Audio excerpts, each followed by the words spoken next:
de volta com mais um programa Restaurando Vidas, cujo tema é conflito de gerações. Vimos no primeiro bloco que as opiniões são muito divergentes. Enquanto os adultos querem imprimir as experiências vividas aos adolescentes, fazendo até com que eles sejam poupados de experiências traumáticas ou de vivenciar situações que não valem a pena, os adolescentes pensam que tudo isso não passa de uma mera bobagem, que os consideram antipáticos. Vimos também que o pastor acabou de nos dizer que é em Deus que devemos encontrar um instrumento a fim de apaziguar esses conflitos. Essas relações só poderão ser verdadeiramente apaziguadas quando Deus está nessa relação. Para ilustrar, para demonstrar a existência e a solução desses conflitos, estamos trazendo a Solange e o Mateus, que irão nos falar como se dá, como Deus é importante nessa situação, nesses casos. Sejam bem-vindos, Solange e Mateus. Mateus, me fala como vocês procuram solucionar os conflitos existentes nas suas casas. Com diálogo, que é o principal. Principal não, primeiro Deus no foco e depois o diálogo. E também o respeito, porque ambos têm que respeitar o lado do outro, a opinião diferente. Você sempre acata aquilo que sua mãe diz, aquilo que os seus pais dizem? Ou você sempre os considera antiquados? Você acha que ele está sempre assim com implicância com você? Como que funciona isso? Concordar sempre com o que eles dizem para mim, não. Muitas vezes eu acho que eles estão errados no ponto de vista deles, discordo, questiono. Às vezes, mesmo assim, tem que acatar, mas eu questiono. E eles sempre, às vezes, brigam por isso, mas eu questiono sim. E mesmo questionando, mesmo acatando contra a sua vontade, você acha que as opiniões, que aquilo que eles te dizem, trazem alguma valia, trazem algum valor mesmo para a sua vivência? Chega lá no futuro, você acaba concordando, opa, meu pai e minha mãe estavam certos. Então, esse lado aí, tem coisas assim que são válidas, eu posso dizer até a maioria. Que nós jovens hoje falamos a respeito do ponto de vista dos pais pensarem ser antiquado, muitas coisas vão sim ser benéficas para a gente, mas nem tudo. Tem alguns modos de pensar também que, ao meu ponto de vista, são errados. E isso também é uma coisa que tem que misturar o novo com o velho. E sim, pode dar uma coisa bem legal. Você disse que nós jovens conversamos. Em que ocasião vocês conversam? Qual o local que vocês usam a igreja para isso, para trocar opiniões? Igreja, a casa de amigos. Quando saímos também, depois do culto, algum lugar marcado, é o lugar, assim, quando estamos juntos, trocamos ideia, compartilhamos coisas que acontecem, que vivenciamos, e isso é bom porque a experiência do outro pode às vezes resolver uma situação minha. Então você pode me falar com certeza que se você não tivesse uma experiência diária com Deus, um convívio diário mesmo com os ensinamentos, os conflitos seriam maiores? Com certeza, porque eu posso dizer a respeito porque o meu lar, antes do meu lar ser convertido e depois, é diferente. Antes eu posso dizer tipo assim, o orgulho prevalecia. Agora, mesmo quando o orgulho prevalece, Deus incomoda e mostra aonde está o erro, né?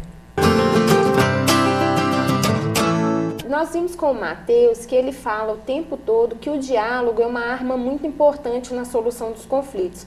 Você concorda com isso? Claro, concordo plenamente. O diálogo é essencial, né, para a gente resolver os conflitos em casa, com os adolescentes, em tudo, né? Mas principalmente o que a gente está falando hoje sobre os adolescentes. Com eles tem que ter muito diálogo. E às vezes é muito difícil porque às vezes a gente não tem tanta paciência para ficar conversando demais, falando toda hora, explicando. Eles acham que sempre você está chata, você está errada. Então, isso torna as coisas um pouco mais difíceis. Mas quando você busca, né, tá conversando mais, falando, e a gente também, eu acho que a gente tem que mostrar que quem é pai, quem é mãe, né? A gente também não pode deixar aquela coisa, nós somos amigos dos nossos filhos? Claro, temos que ser. Só que nós temos que mostrar, eu sou sua mãe, eu sou seu pai, você é meu filho. Então, a gente tem que exigir um pouco mais de respeito, né? Dos filhos. Os adolescentes têm um linguajar muito próprio. E observa-se muito comumente falando que o que seu pai e sua mãe são antiquados, não segue isso porque isso já não adequa ao dia a dia, ao cotidiano atual, porque não tem nada a ver isso, não tem nada a ver aquilo, não é verdade? A gente ouve isso com muita frequência. E isso acaba fazendo com que mais conflitos existam. Então, você pode concordar comigo que mesmo o diálogo nesse sentido tem que estar atrelado a algumas experiências, não é verdade? Com certeza. Então, o exemplo torna-se fundamental. E como que você age nesse sentido? Olha, a gente, além do diálogo, a gente buscar em Deus, você tem que ser exemplo. Você tem que ser exemplo. A sua casa tem que ser exemplo para o seu filho.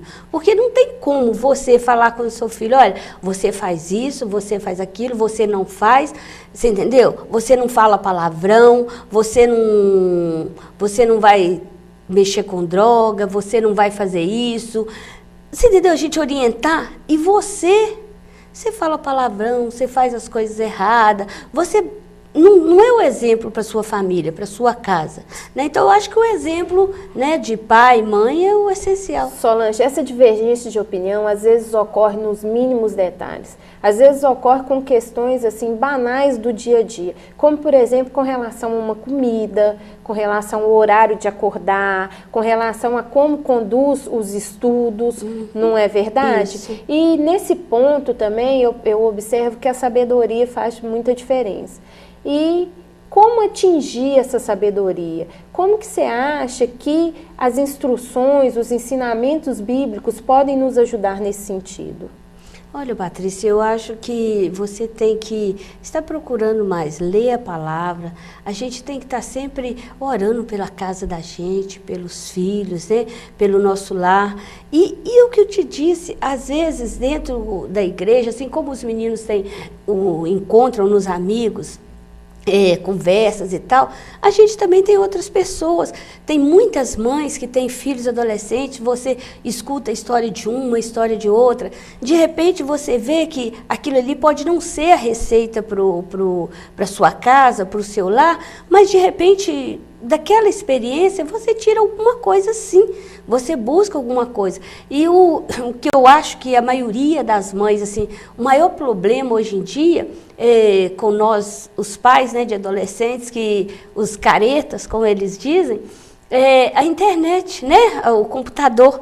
Gente, é um problema. O horário, você tem que estudar, você não vai ficar a noite toda. Então é muito difícil, mas é gratificante, né? A gente tem que vivendo a cada dia mesmo, tentando a cada dia. Vocês já viveram experiências práticas, experiências onde a participação de Deus teve influência direta para a solução do conflito?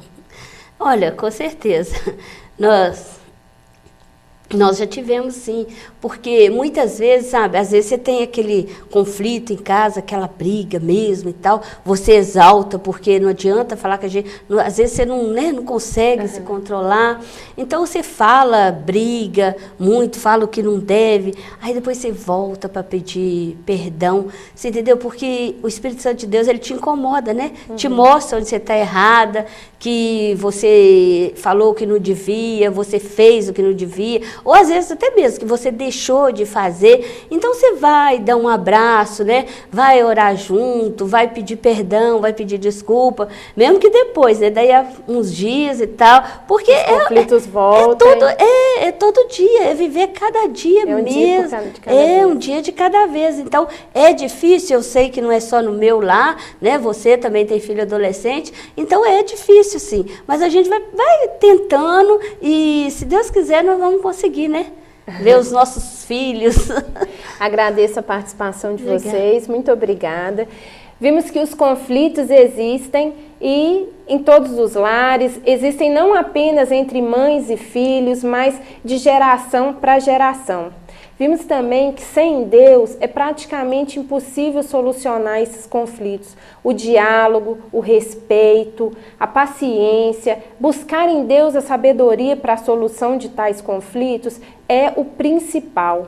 Agradecemos a participação de todos e esperamos você no próximo programa Restaurando Vidas. Tchau!